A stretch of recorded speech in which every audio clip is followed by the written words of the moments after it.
Homecoming in 2014, I remember myself in 7th grade in the second semester. Every night I always go to bed late because of hard work. One day the family went to attend the engagement ceremony of the sisters in the village together.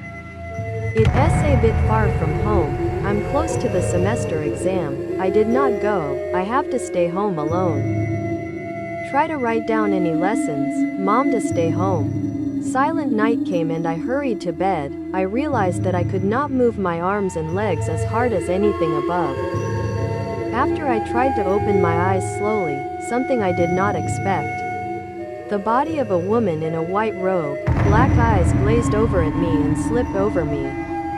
Suddenly, in my mind, I only knew the word ghost, but I still remember that people used to talk about oppressive ghosts.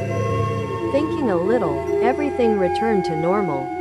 I hurried out of bed and went to the bathroom to turn on the light. It was not too dark because my house had windows open and there was enough moonlight to see some, like the pillars of a house. But what I saw in the area of the fire pit next to the wall, it was something that was no more than 2 meters high, covered with black cloth on top, like we covered it with a blanket and scared you. See? I try to cry for help because I believe it is not human, because there is only one person in the house. I try to call my mom to help to the neighbor's house, and what I see is silent at one point.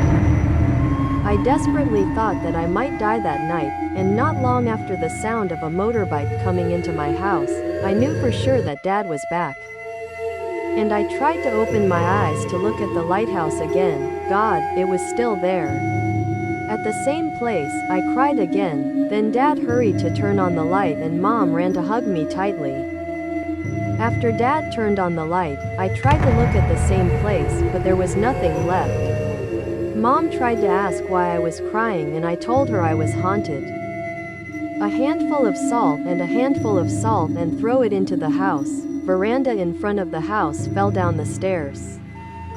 Mom took the red thread on my hand and said, "Ask for the soul of my child back. Say this over and over again. Until I calm down, I will never be home alone again."